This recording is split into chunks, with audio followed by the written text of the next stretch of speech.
buy Bitcoin with breathe air. There is no second best, okay? GM. Trade of the day. GM. So, not much to really report on here. I think the main thing that I'm looking at is a lack of directional movement. And if we look at some of this, can I get this looking a bit more clean? Try and take off some of this just for a second. And we'll look at it here. So if you remember back over here, I mentioned if Bitcoin loses the value area low at 61.2, we would go lower. And I said, don't expect it to follow the red path, but the signal of weakness was there, and we ended up tearing all the way down through it. So now that becomes the exact same setup, except in reverse. That's the minimum needs to be reclaimed.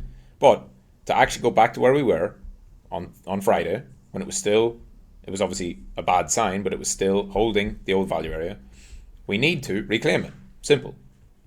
And so it has to actually go to 61.2 to have any of those early confirmations. And of course, first of all, you're looking at this 58.3 pivot as being a rejection point.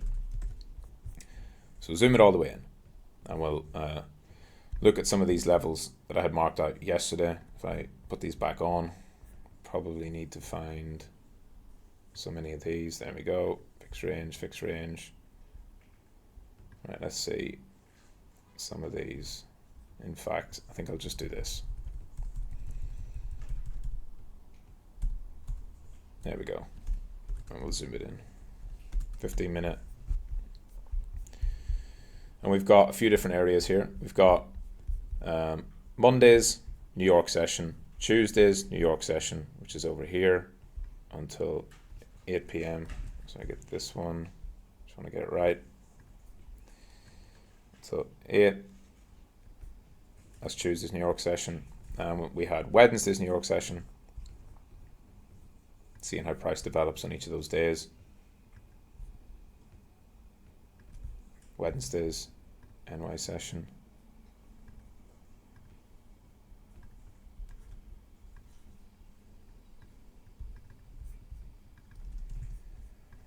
Alright, so there's some of our levels. We're currently trading above Wednesday's value area high, which is good. And price seems to keep developing higher and higher and higher. If you look at Monday, Tuesday's profile, which I'll knock off for now, just to make it a bit cleaner. We'll just use the New York sessions. And then we have Monday's value area. Mondays is important because obviously the first day of the week sets things up. We came down to that level yesterday. So one of the best things that happened is that it held, right? Came back towards Monday's area, and Monday was the big day, the big crash. We came down, tried to fall into that range, didn't, held it, back up. So Bitcoin above 55 is fine. That now also aligns with a new swing level here. That is the level it doesn't want to lose. So you lose that, boom. You lose that, down you go. Until that happens, there's no immediate downside risk. And to the upside, I expect the same. If price goes above these highs, I expect it to initially reject. I would say that the most likely outcome here, if I just get a clean chart, look at it over here. I think the most likely outcome when you look at Wednesday, or Thursday, sorry, if you go from the start, from the open to the close, I don't expect there to be any trending move today. And so, if it takes the highs, I expect it to fall back down. If it drops back down to here, I expect that support to hold. And I think that most likely we trade inside of this. I don't think there's going to be a breakout. Could be wrong. I do think that if the breakout attempts, we'll hit 58, which has got some sellers, and it will fall back inside. Because emotions are high. After you have a breakout to the downside, people are either expecting an immediate crash or V reversal. And quite often what you see is just a few days of sideways chop, consolidation, compression. And it's already proven this. It's shown it, right? We moved up, tried to sell off, failed. Rally back up, tried to get breakout above the highs, failed. Resistance so far. So you got resistance above, you got support below. And until something comes in, a catalyst that's able to shift the market significantly beyond 58 or below 55, You're trapped in a range, 55 to 58, which to me is, scalps, yeah. Day trades, sure. I mean, if you're looking at lower time frame and Bitcoin falls into this level here, I would rather see it take the highs first. Your absolute best trade you could see today, I would say, would be this swing low, breaks, but after you want it to clear the highs. If it takes the highs, breaks that swing low, you're probably going to see a move back down to this support and maybe to sweep those lows. And you might get a trade in there, in the red box, if you're a scalper or a day trader. Outside of that, I don't see anything really super interesting. The reason why a breakout to me is not not really something that I would be rushing to buy is because you've left behind this gap from this morning.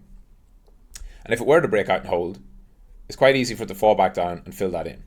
So breakout longs are probably going to lose, at least initially. And even if that's bullish, it's going to do that first, right? It's going to try to break out, fall back down, reaccumulate, and go again. So I would say probably no trades today. I think look at volatility, right? Go back to the Bitcoin chart. You can visualize the changing. In fact, I'll do a different one. I'll get a fresh chart and we'll look at it this way. If you compare Monday to Tuesday to Wednesday, right? Let's go Monday from the open here to the close. Monday, there's Monday's volume profile and value area. Look how wide it is. Highly volatile day, of course. Nice. Volatility is amazing. That's exactly what we need. You got Bitcoin going from 58 to 49. Big dumps, big bounces, huge moves, great to trade. The following day, you have lowering volatility. Much lower. Much smaller value area, much tighter range on Tuesday. Wednesday, you see pretty much continuation of Tuesday. Over here. Slightly wider value area, but much less than Monday's. And today, the expectation will be for the same. We're probably going to trade within these value areas rather than touching into any of this because it tried to break down there and failed. And so, when's the next big volatile event going to come? When's volatility going to expand? When are we going to see a strong move in one direction or the other? Probably a while away. This is probably roughly where Bitcoin should be. 49 was too low. We know this, right? 49 was too low, too fast, liquidations. 60k, this is, don't forget, this is a 5-6 month range breakdown and the value area is at about 61. So Bitcoin has broken below all of this. There's huge overhead resistance currently in the low time frame. And we've seen that it doesn't want to go lower immediately. It's tried to sell off and failed. So if you're talking about like auction market theory, supply demand, how much should one Bitcoin be worth right now? Probably something around here. That will change again. It's always moving. But volatility is a gift. It's a blessing. And you don't just get volatility all the time endlessly. In fact, most of the time, you get lower volatility.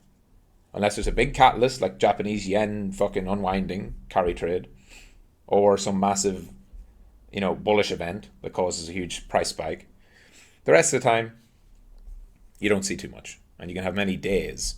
Like even on the way down, right? Like here, on the way down, you've got days where like Tuesday last week, it barely moved. Wednesday, barely moved. There's 2 days where it just didn't move until one little candle at the end. So after high volatility, the expectation is low volatility. Just like after a trend, you expect consolidation. After a big volatile move, you expect the opposite, a lack of volatility, which creates, in the short term, fewer trading opportunities and is something that you should be mindful of to not overtrade, to not try and force trades. So have your setups, have your areas, have your levels. Be patient, wait for them. If it doesn't come, sit out. And that's what I'll be doing. That's it. GM. See you on all coin requests. We'll do some high time frame views later on. GM.